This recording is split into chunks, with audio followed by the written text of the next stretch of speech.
Hello, and welcome to Gardener's World. The days are getting longer. The birds are singing louder and colour is breaking through. Spring cannot be denied. And although I'm sure there's all kinds of wintry weather still in store, it is time to think about the gardening year ahead. So, to whet your appetites, we're going to be looking back at some recent Gardener's World seasonal highlights. Coming up on today's programme, Nick is in Dorset, highlighting perennial plants that bring late summer colour to our borders. One of my absolute favourite perennials is this, Macleia cordata. It has to be one of the biggest of the genus. You can see it goes up to about 3 metres, so it's a really substantial plant. Adderley explores a fascinating Japanese-inspired garden in Clackmannanshire. One of the most striking things about this garden is the sheer attention to detail, from the planting down to the tiny little knots that hold the bamboo together. It's exquisite. We meet a grower who adores all kinds of citrus plants. You love them and they give you enormous love back in return. It's just a magical experience. And at Longmeadow, I grow something I have never grown before. Loofahs. You can eat them and you can scratch your back with them, so what's not to like?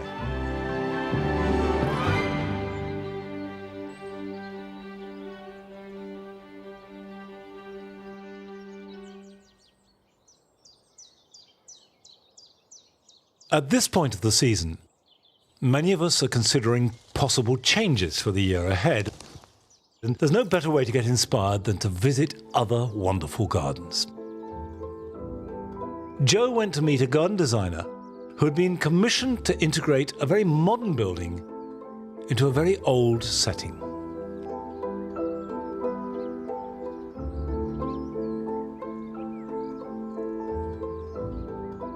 Here in this beautiful Hampshire garden, designer Helen Elk-Smith has used blocks of warm, dusky perennials and grasses alongside a calm palette of natural materials to create a garden that really blends in with its built environment. This is a garden with simplicity at its core, which showcases how to design with restraint.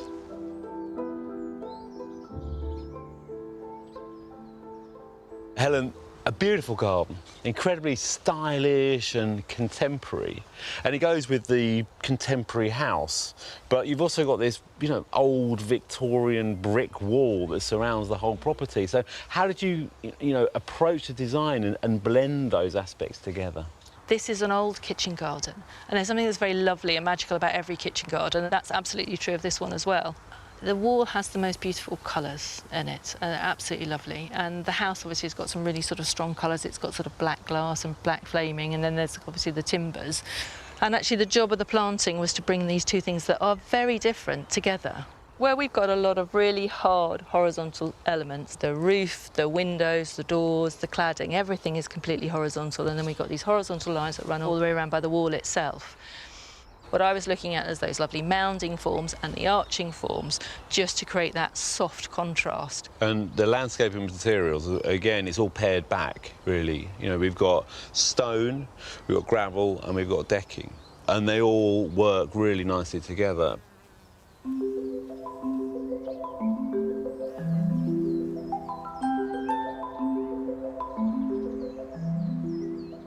When you look at this border, which has a lovely flow about it, those sort of soft, mounded shapes all melded together to create a really fantastic sort of outline against the building, you actually pick out each shrub and you realise that these are really quite bog-standard shrubs that we've seen in many gardens for many years, and you'll buy them down the local garden centre.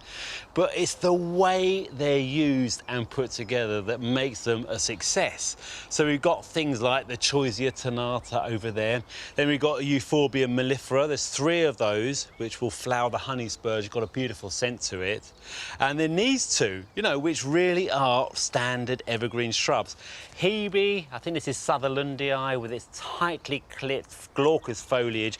And then this is Pittosporum Tom Thumb. Now, I have to say, I have to admit, this has never been one of my favourite plants, but Helen shows that it's all about the right plant to do a job. It's got that sort of light green new growth, and underneath plummy, purpley, almost black foliage beneath, and it adds drama and contrasts beautifully, texturally with the rest of these plants, and looks absolutely stunning against the cladding of the house. So, you know, it's not about the plants and getting snobby about what they are, it's about using them and making them look great together, like this border does.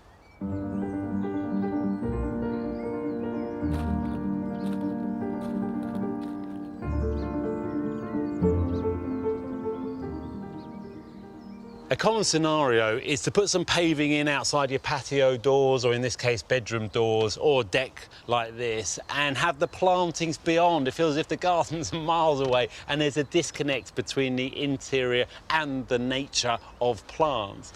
But here, Helen has brought the plants right up to the wall here and on the other side there. So when you come out onto here, you feel surrounded by plants immediately. You feel as if you're in a garden. And then you might put some furniture out here and it looks a little bit cluttered. But Helen's designed in this fantastic seat into the deck. It ties in beautifully with the second step there, so it almost disappears apart from when you're sitting on it. And when you're sitting on it, you get a great view of the planting tearing up towards the back, and then the old Victorian wall in the background. It's just a great composition, and this seat right here is just making me look at it.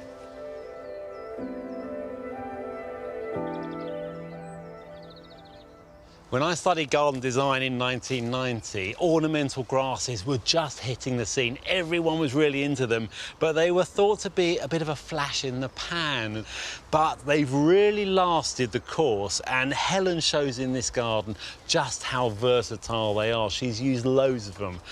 This Stipa gigantea makes a wonderful division between these 2 spaces. It's a hedge really, but it's not too blocky. I can see through, I can see beyond, and it's light and frothy, and these seed heads are at eye level, absolutely perfect.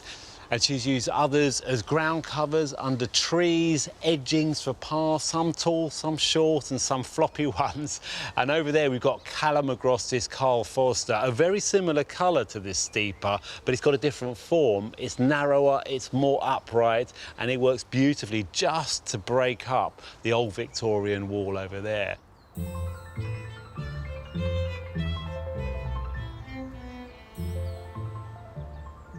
And this is Miscanthus starlight. What a stunning plant. Its silky tassels are just incredible, and it holds the light beautifully.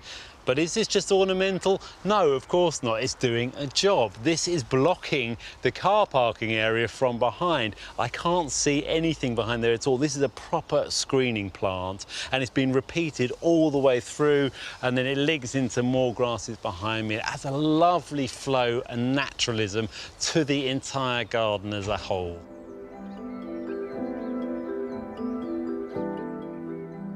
From the interior to the exterior, from the modern house to that lovely Victorian wall, tying things together is what this garden's all about.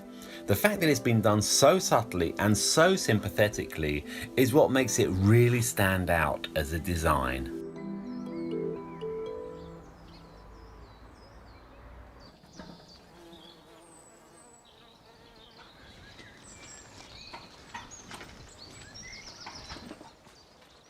One of the markers of spring here at Longmeadow is bringing out the citrus that have been overwintering in the greenhouse. All citrus plants, whether it's a small ornamental one that's effectively a house plant or a great big one like this, should be treated the same way, just bearing in mind though that many have different levels of hardiness. Limes, for example, are very tender, whereas a lemon like this is actually quite robust. And it's certainly a good place to start if you've never grown them before. What I want to do first is put this onto chocks. When you bring them outside, you're going to have to water them fairly regularly, but it's really important that they don't sit in water. Right. By putting them up on blocks, it means the water goes through the plant and runs away. So we've got fantastic blossom growing here, and that will obviously bear the fruit. And as a rule, if you think the fruit are ripe, pick them, because they will inhibit the development of flowers and new fruits, so that the more you pick, the more they will produce. A lot of people say, well, how do you know when it's ripe? If it looks a lemony colour to you, and it will come away in your hand, which that has, then it's ripe. Now, it's a good idea not to prune until new growth is good and established. And what I do is I bring them outside and then I leave them for a couple of weeks, let them acclimatise, and you'll see plenty of new shoots, and that's when to prune. But what I do, as soon as I put the citrus outside, is give them a good feed. And the first part of that is a liquid feed. This is simply liquid seaweed, and it's going to have a feed and a drink. And I will go on until it's running out the bottom.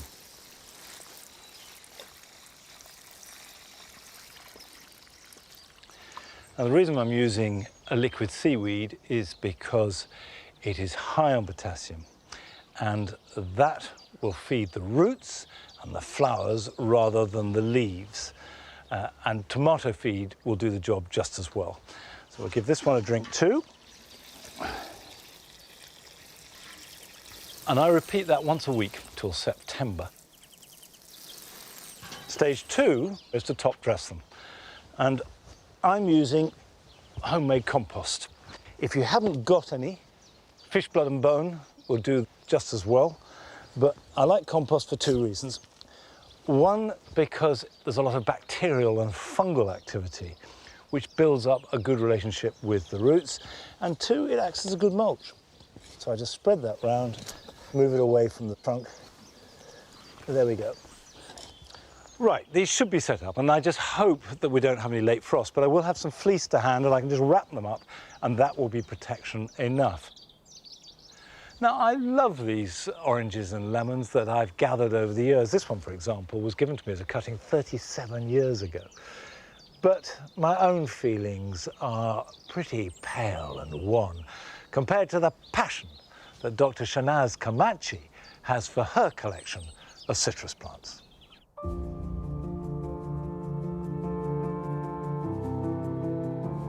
I can't get enough of citrus plants. They're just absolutely magnificent plants to grow. I think I last counted about 34 in my collection. The reason why I love growing citrus is because they are evergreen trees and plants, and they produce highly aromatic leaves to your gorgeous blossoms and your highly fragrant flowers. You can actually have fruits hanging on the tree 12 months of the year. So being a GP, I do prescribe a lot of gardening to my patients. I mean, I personally suffer from a lot of stress and anxiety, and I have found plants, although being my obsession, it is my outlet where it kind of helps me focus, stay calm. It feeds your mind, your body, and your soul. So this is the variegated pink lemon tree. Absolutely beautiful tree. And this is your little tiny pea-sized baby fruit. And then this will eventually become about that big, so about golf ball size. It's called a pink lemon because the flesh inside is actually a pinky color. This has to be one of the most favorite lemons out of all my lemon trees in my collection. If I wish I could hug it, I would. Now, it's very important not to underwater and not to overwater citrus. If you don't get the watering just right, it could lead to the citrus plants being shocked. And just like human beings, when we get shocked and stressed, then we kind of have a breakdown. So that's what happens with citrus plants and trees. They end up dropping their leaves, or they look very, very sick and miserable. I do use a moisture meter.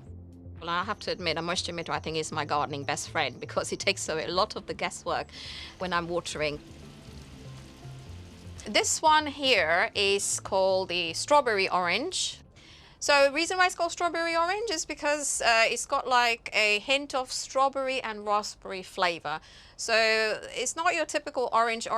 The beauty of citrus is that you will get buds, blossoms and fruit on the same plant or the tree throughout the year. So there is always interest in the plant or tree. This is why I just love citrus. The second key point in growing citrus is light. Now, they love lots and lots of light. If you can get about 6 hours of sunlight, that will really help in setting your buds and blossoms and fruit. The third key pointer would be your humidity. Now, they don't like bone dry air.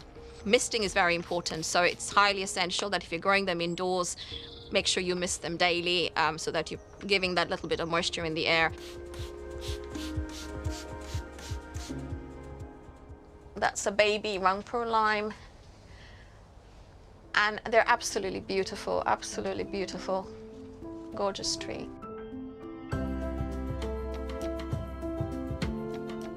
It's very important that you provide them with cool winters because citrus plants and trees, like other plants and trees, they like dormancy, and that kind of helps with maturation of the fruit as well.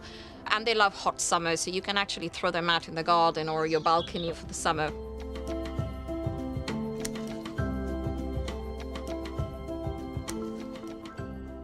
This is my other grapefruit. So this is your pomelo. All grapefruits, they are resulted from a cross between a pomelo, which is the largest citrus in the citrus family, and also your orange. So I've had 3 fruits which are ready to harvest because they're a little bit squidgy when I'm pressing on them. And again, as with all grapefruits, the blossoms are huge, the flowers are really big, highly fragrant, and they're absolutely intoxicating. So I can't wait to have this for salad later on. I really love this.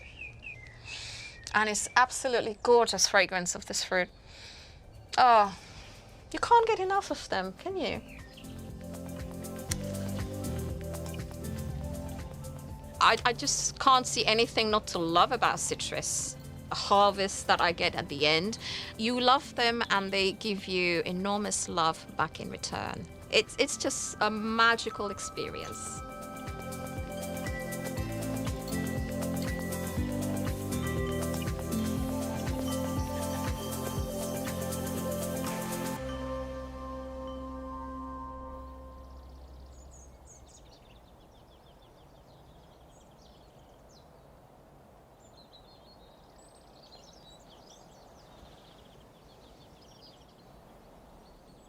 Tulips bring a new intensity and range of colour to Longmeadow in April and May.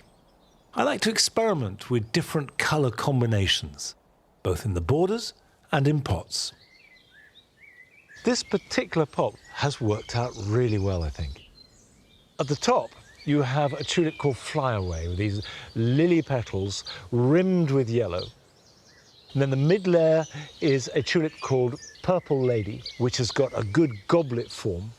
And beneath that, I've got a parrot version of Princess Irene, which has got orange flowers streaked with green and purple. It is an absolute joy.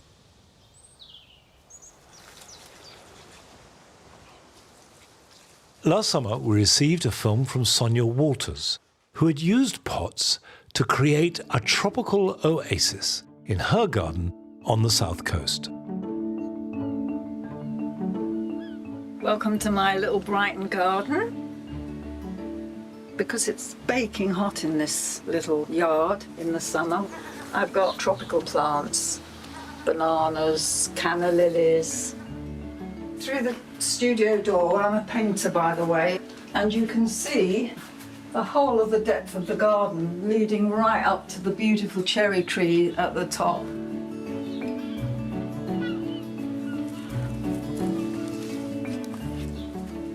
I love the way that plants have got a life of their own and a mind of their own. So this has grown through the fronds of the Trachycarpus and is looking jolly healthy. This is my shady area. This little darling is my favourite fern. It's so delicate with its black stalks, and it can't put up with a single dapple of sunlight. This lovely little plant with its spotty stems, it's from South Africa, an Ecomis. It's supposed to like as much sun as possible, but show it a bit of sunlight and it droops. Melianthus major. I love its leaf forms and its silvery colour. Along to my succulent spot, sitting on my old treadle sewing machine. So that's the end of our trip through my very small garden. I hope you enjoyed it. Bye.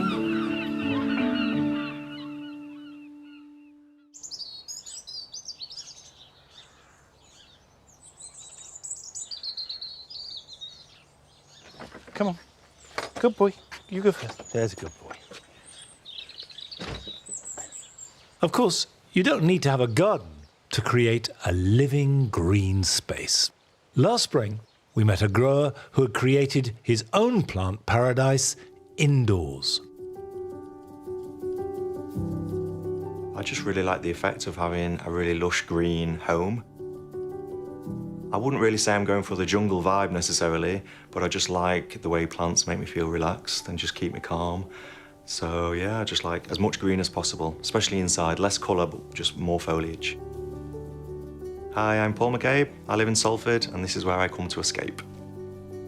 It's just instant. As soon as I walk through the door, as soon as I open the door and I see the greenery in the plants, I just go down a couple of notches, especially if I'm doing things with the plants and I'm watering and I'm feeding and just checking them. I just forget about everything. I work on the trams in Manchester city centre, so it is very urban, so this is an escape when I come home. I suppose as an introvert, I find it hard just like being around a lot of people. I find it hard communicating sometimes with people. I tend to open up more when I'm talking to people about plants and I'm telling them how to care for plants. I feel like it lights a spark inside me, and I kind of forget maybe that I'm usually this quiet, introverted person. It just brings another side of me.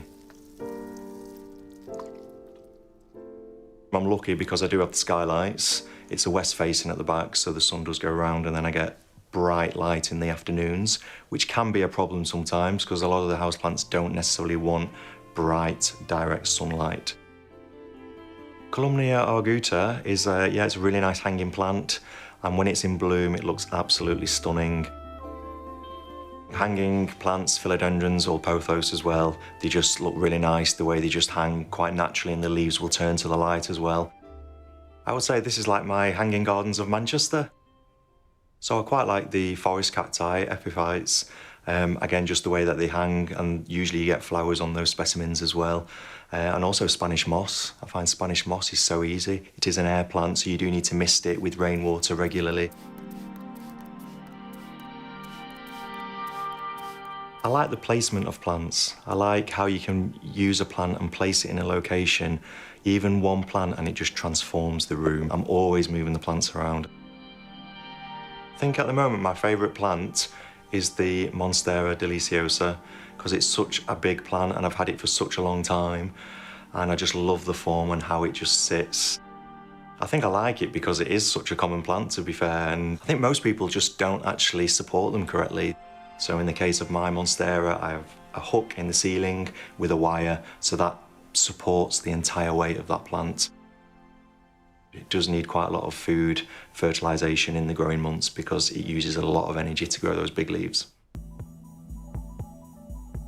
When you have so many houseplants, every day is a maintenance day. So as I go around, I'll check them, check the moisture, I'll feed them if necessary, and I'm always looking at the leaves and even the roots in some cases and looking for signs of pests or disease.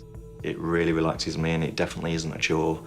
Certainly with the anthuriums, I like to keep them in clear pots so I can actually see the health of the roots, because they can get root rot quite easily. So if you overwater them and you start losing some roots, take it out of the medium and repot it. The calatheas and the prayer plants, they can be quite prone to getting various pests, and the most common ones being red spider mites and thrips as well. So I routinely wash the leaves of those, whether I can see any signs of pests or not. So this is Alocasia black velvet, and you just get that really velvety leaf, and when the light shines on it, you just get like a shimmer on the leaf. A really straightforward, easy houseplant. So this is a cactus that I've had probably for about 15 years now. This was really easy to propagate. I just clipped one of the pups off the side and popped it into some really free draining soil. Bougainvillea as a houseplant is quite an unusual plant. This one I've had for about 25 years, and it's one of the few houseplants that would tolerate direct sunshine, direct light for long periods throughout the day. So this cabinet I just use to keep the plants that really need certain conditions, high humidity. So I've got the LED lighting, I've got fans to keep the airflow moving, I've got heat mats as well, which is stimulating the root growth. So it's just a way for me to control the environment much better. So this is the philodendron micans. It's really straightforward to take cuttings. I just snip just above that leaf node, and you can see there I've actually got a root, one of the aerial roots, which will form the basis of my rooted plant. And then I'm just popping that into a free draining soil, and then I'll probably put maybe 5 or 6 within one pot to get a nice bushy plant, and then keep it warm, somewhere warm and bright. And as soon as you start seeing roots coming through the bottom, you know you've got a good established plant. And it's a really cost-effective way of propagating plants. I think someone starting with houseplants is just give it a go, or just start with something really small and just build it from there. If I go into someone's home and there's no plants, it just seems really flat. So put a plant in your room, put a plant in your home.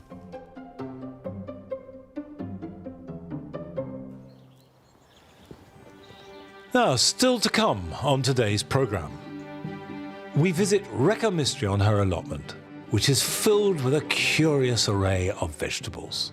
I think I've got more than 100 different things growing at one time.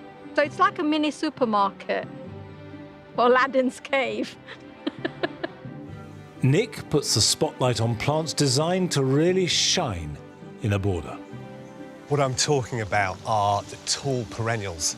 As the rest of the garden starts to fade, as we hit autumn, tall perennials come into their own and give that last vibrant burst of colour at 6 or 8 foot high before we move into winter. And Advili explores a superb Japanese-inspired garden. Throughout its history, it's been led by Japanese garden designers, and its authenticity is palpable.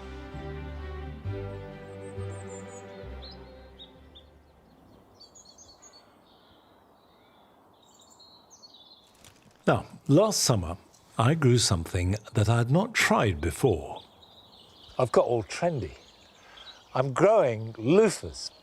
Now, I remember as a child, in the bathroom, there'd be this long loofah, slightly sort of dodgy looking, a bit like a wrinkled stocking with a leg still in it. And you put 3 fingers in it, and you scratched your back, and the whole thing was a rather an itchy, slightly odd experience. But loofahs are fun to grow. You can eat them, and you can scratch your back with them, so what's not to like? I put them on a heated bench in the greenhouse to germinate. 6 weeks later, they were ready to pot on. And by September... Look, we've got a whopper. It's not ready to harvest yet. You harvest loofahs when they turn brown. So don't worry if all the leaves fall off, leave the fruit on till they turn brown, and then you can harvest them. I've overwatered these, which is why I haven't got so many fruit but got lots of growth. And the reason I've overwatered them is because I put them next to the cucumbers, which do need water, and have been brilliant. We've had scores of cucumbers, there are still lots on there. I've never known them grow so well. But the range of veg that I grow is dwarfed by the sheer variety that Rekha has on her allotment. It looks like an ordinary plot. that grows everything, but in certain sections I'm experimenting. I think I've got more than 100 different things growing at one time. So it's like a mini supermarket, or Aladdin's cave. Gardening for me is a lot of curiosity mixed with cooking and mixed with, will it work in my soil? Those three questions work side by side. And if it works on the table, then it'll be back again on the allotment. I love to grow. Anything I see, I like to grow. It's the curiosity of a seed that just generates so much excitement. It's sad, but yeah, it does. Because I want to know what grows well in my soil and what cooks well. I do a new mass experiment each year with one type of vegetable. Tomato was a very big trial. This year, there's only a few that you see, but it started with 40 different varieties just to see what we like as a family. And so what you see here now is our favorite beefsteak. It's called Costoluto Fiorentino. This tomato is actually a good all-rounder. You can use it as a salad tomato, you can slice it, but you can even cook with it. It's a great sweet tomato. I can't do without these, and I miss them a lot in the winter time because you really taste summer through this tomato. Salad tomatoes tend to be too sweet for curries. I'd often add lemon. But then I found this one, Burmese sour. They are as bright as they could be, but they're as sour as anything, and it is perfect for curries, perfect for very spicy food. And once I used it, it took me back to the curries I've had when I've gone on holiday to India. And despite trialing 40 tomatoes, I'm still finding new ones I love. This one's called Black Beauty. I grew it last year and it's amazing. I mean, just look at it, the shine. I haven't polished them. It is just the way it is. No matter how dull the weather is, they'll just gleam at you. I tend to use these as a salad tomato, just slice them, but you can even cook with them. And it's a beautiful tasting tomato, which is deep red on the inside. It's slightly sweet because I think it's catching all the sun. And I think that's what makes it a real winner. I tend to grow flowers which are pollinator friendly. There's always ones that can self-seed because I haven't got time to grow them all the time. Wherever they fall, I'll just let them be. So things like the tagetes, the borage, the Cupid's arrow, they look even lovely when they're in seed heads. And that's what I like, is just trying to be as friendly to the wildlife as I can, but still keep beauty to the place. I spotted edamame beans in the supermarkets a while back. And now, 2 growing seasons later, I'm really pleased with the results. We don't like broad beans, so I trial them, just thinking they're a Japanese variety. Will they work in our climate? And they've loved it. It's really wet this year, and they still performed like they did last year. It will grow in any condition I put it under, and it's still going to give me a crop. It's a great all-rounder, I think, of a plant. Alongside the modern varieties, I also grow heritage seeds that have fallen out of fashion. And this year, I've got several French beans. This one is what they call the Q Blue, and you can see why it's called the Q Blue. It's a very deep purple stem as well as the pod. They have produced the most enormous amount of pod, and not just pod, the amount of beans per pod is amazing. Right from base to the top, we've got so many beans. It's very nice to find that. I can add this to the cupboard, so that means I need to go and buy another container. That's how lovely it is, and then try and find a space in the cupboard for them. But the whole idea is there is things out there, old, ancient, whatever you want to call them, that will work. This one has been another unexpected success. It's called a Majorcan pea bean, which works like peas, when it's young, and is eaten as a whole bean when they mature. This plant is laden with pods, so it's definitely a keeper. But on this Aladdin's cave of a plot, quantity isn't the only sign of success. This might sound a bit bizarre. It might look like a nothing, but this is my best ever thing that I've trialed this year. It's called Carthamus tinctoris. It's a poor man's saffron. And I was amazed that I can actually even grow a plant. It doesn't look like anything. You wouldn't think that such a beautiful flower can be edible, but it is edible.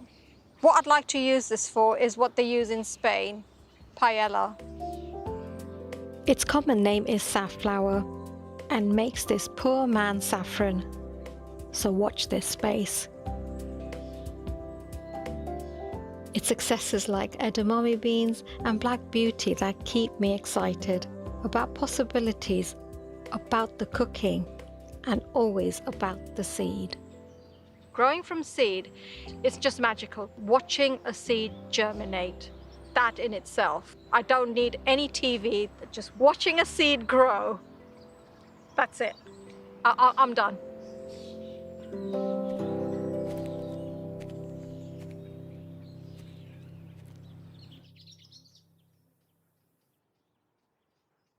In August and September, the jewel garden really hits its stride and becomes a rich tapestry of colour and texture.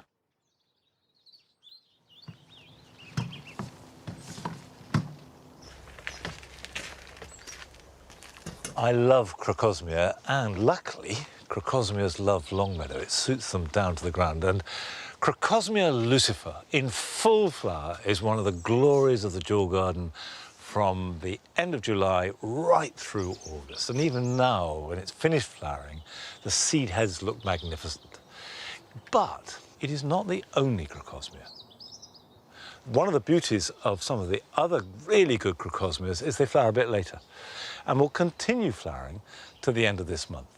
Now, perhaps the best known of these alternative crocosmias is Emily Mackenzie. I've got one here. It's a wonderful plant. It's got this lovely, rich, almost caramel orange. It doesn't grow anything like the size of Crocosmia lucifer, but it's very long flowering, right through September and into October. Now, this is Buttercup. I mean, the name is obviously explanatory, but it's more of a sort of egg yolk yellow with touches of orange in it. Perfect. And finally, I've got another red. Now, this is much the same colour as Lucifer. It's called Hellfire. But you can see it's a very different form. This is much more elegant in its own way. These bendy stems and smaller flowers, again flowering a little bit later.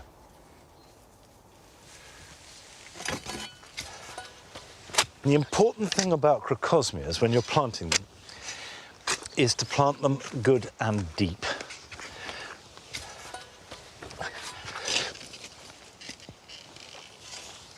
I'm going to put Emily Mackenzie in here. Now, you won't see it if I take it out of the pot, but actually this is a bulb.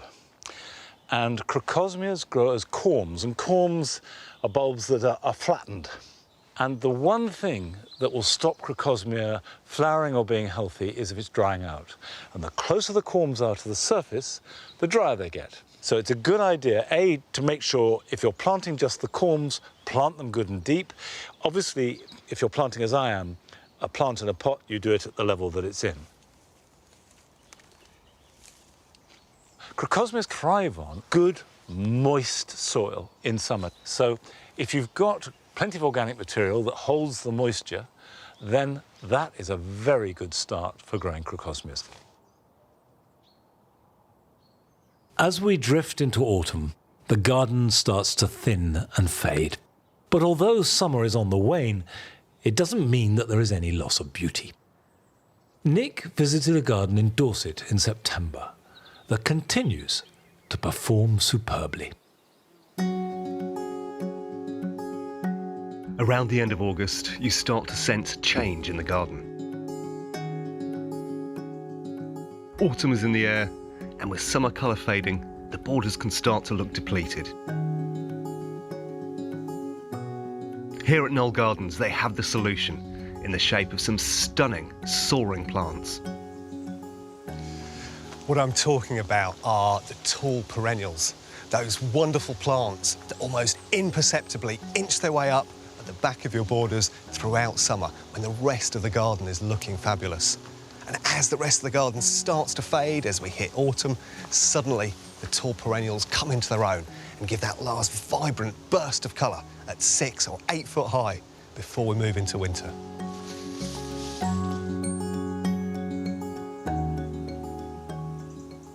And here is a perfect example. This is Vernonia. It comes from North America. It's a prairie plant, about 2 metres high, so it's coming well above me. What's fantastic about it is that when the rest of the garden is fading, things are coming out of flower, it is bursting into bloom. Now, it's part of the Asteraceae family, which you can see from these flower structures, has this beautiful kind of lilac-y pink tone. What I find particularly useful about it is that it has a very small footprint. So even if you've got a narrow border, you can use it to get that height and colour at the back right at the end of the season. And it gets better because once these flowers have faded, the stems take on a black tone and they're big, fluffy, beige seed heads which last all the way into the winter.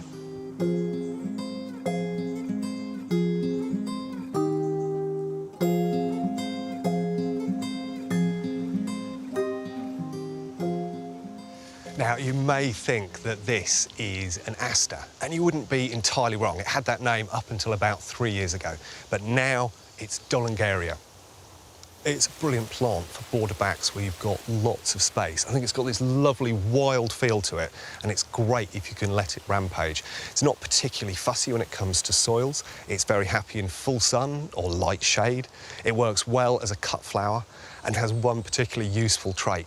It doesn't get mildew at all, which is brilliant. So all those lower leaves stay on and stay very, very clean. And I think one of the best things about it is that it's in full flower now, but you can see it's absolutely covered in buds. So there's probably another 6 weeks or 2 months of bloom. Brilliant for pollinators and a great splash of colour that will go all the way into autumn.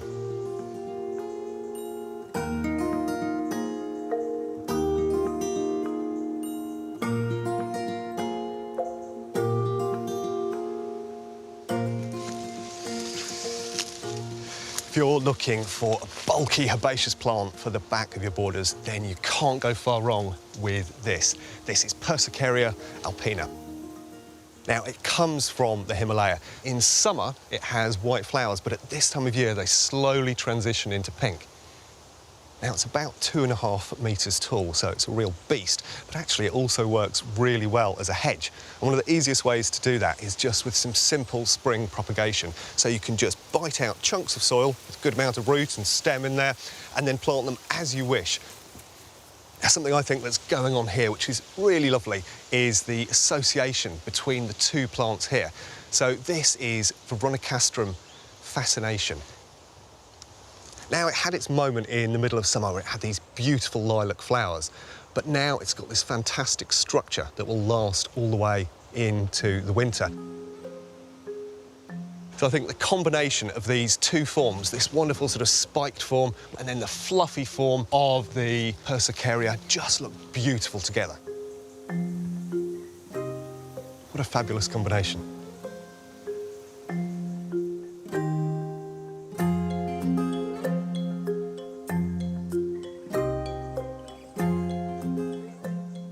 One of my absolute favourite perennials is this. It's Macleia cordata. Now, sometimes referred to as the plume poppy. And the reason for that, believe it or not, is in the poppy family. But it has to be one of the biggest of the genus. You can see it goes up to about 3 metres, so it's a really substantial plant. And it also spreads as well, so it's not the sort of plant you'd put in a very small garden. Now, in summer, it produces these fantastic spikes of flower, and they have lovely little powder puff white blooms that last for several months.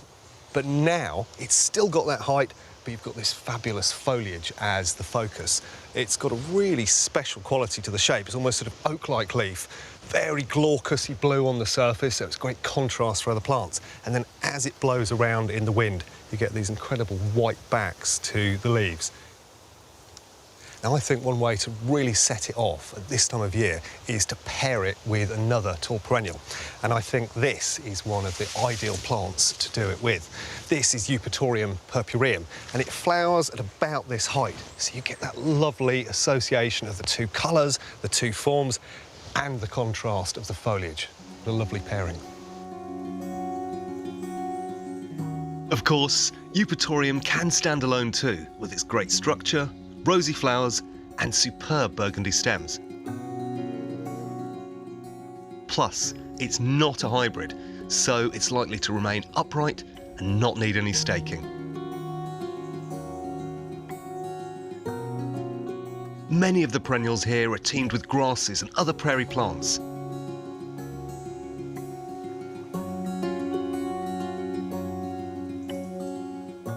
And as you can see, it's a truly fantastic combination.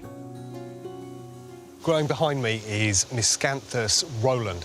It's a lovely grass. It goes up to about 3 metres tall, and it's got that really distinct white stripe through the centre of the leaf.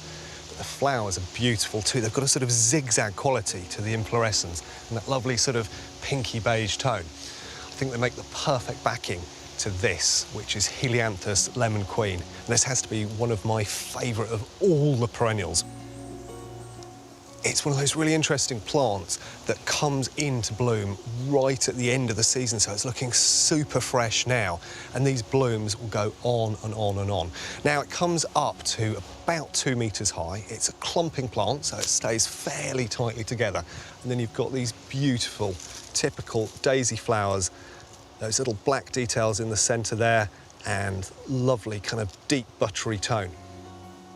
So this will keep blooming from now all the way up to November.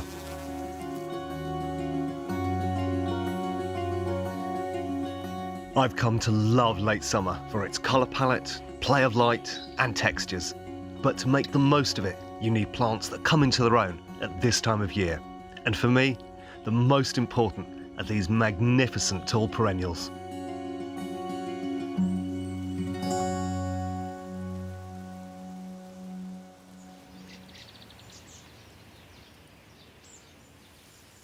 Although the Jewel Garden dominates with its rich, dramatic display in summer, the grass borders put on a more subtle, yet I think equally beautiful show.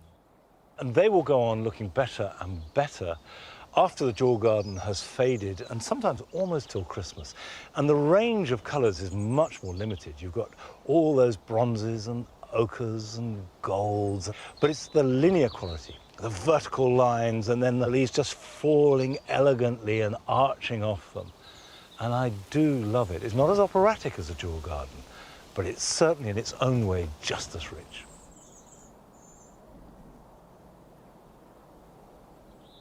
If you want dramatic structure in your garden, there is one plant that never fails.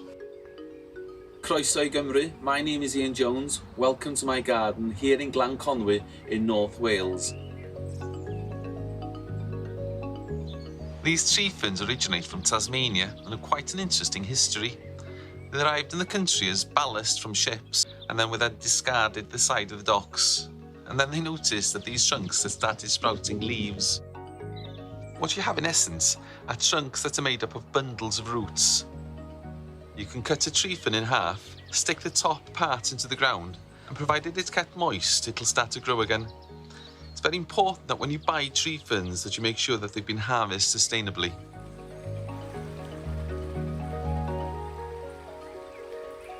So I'm standing in the middle of the river next to my garden. It's nice and peaceful and idyllic at the moment, but in the winter it's a raging torrent and almost reaches the height of the garden itself. So these gabion baskets protect the riverbank, so the roots of the tree ferns further bind the riverbank together. We've also tied the tree ferns to the fence, just in case they're washed downstream. Some of these are 200 to 300 years old. They're quite slow growing plants and take maybe 30 years to grow the first foot. But nobody gets to appreciate this view unless they're standing in the middle of the riverbank like I'm doing at the moment.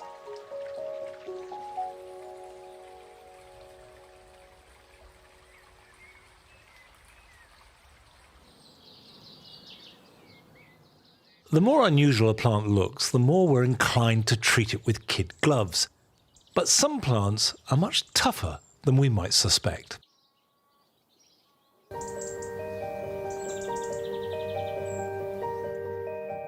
Last September, Adverley visited Clackmannanshire in Scotland to visit a beautifully restored Japanese garden. It was created back in 1908 by an intrepid woman called Ella Christie, and it has recently been restored by Japanese garden designers. It's quite a story and quite a garden. Ella Christie started travelling when her father died. She was the first Western woman to meet the Dalai Lama and ventured to the far corners of India, China and Russia. But it was Japan and its gardens that really inspired her.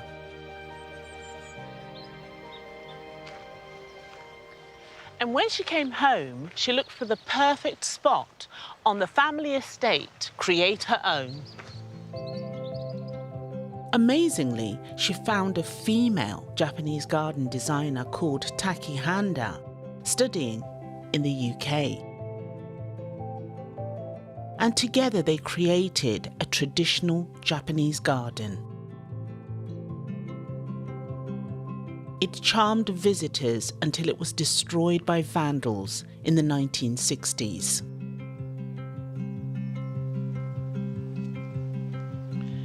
And now it's been beautifully and carefully restored.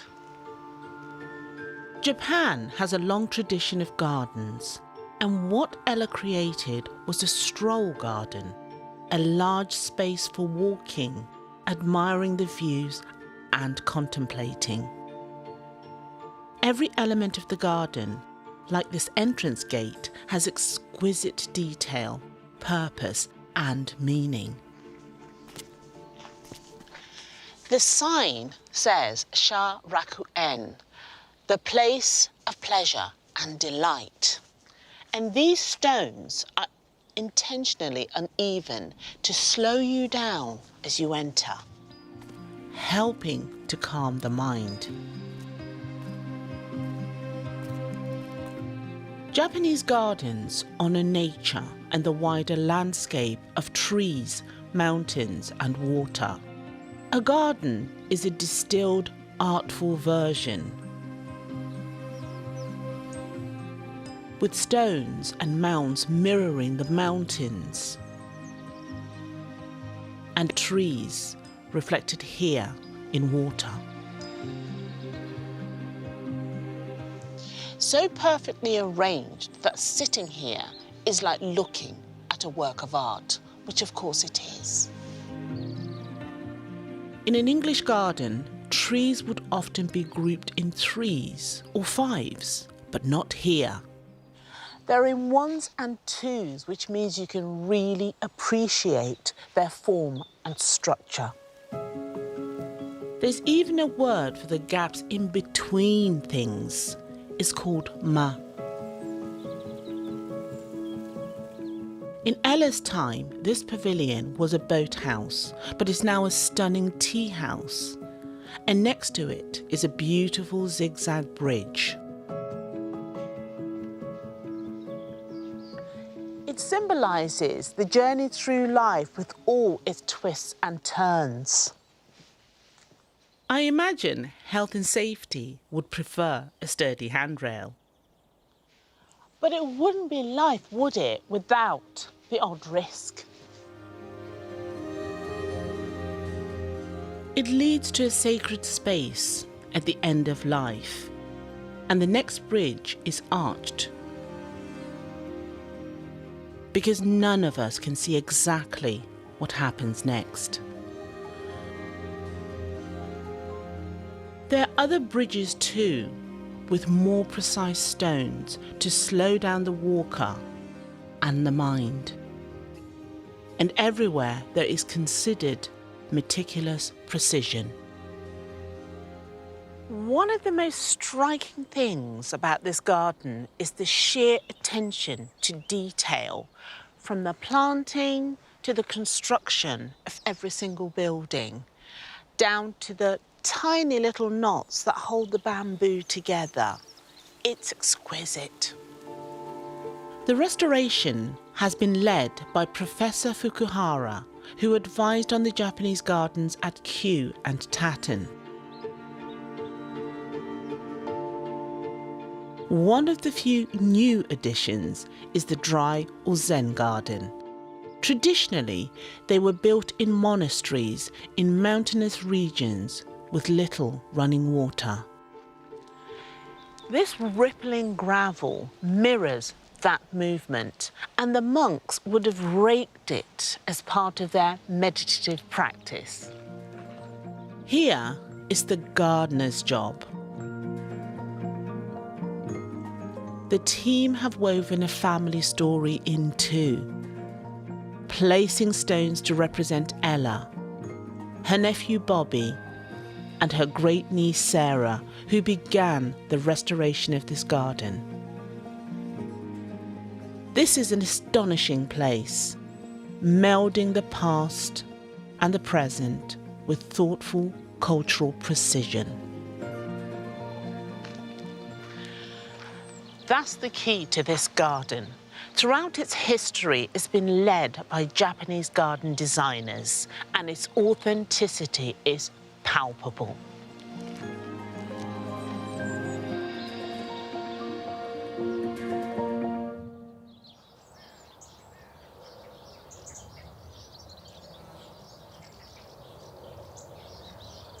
You may wonder why I'm walking around with a patty inside my shirt. It's because she decided it was comfortable in there, and it's a lot easier than carrying her. And if I put her down, she'll run away. You comfy? That's good. But I'm afraid that's all we've got time for today. We will be back next week with plenty more inspiration for the gardening year ahead. So until then, bye-bye.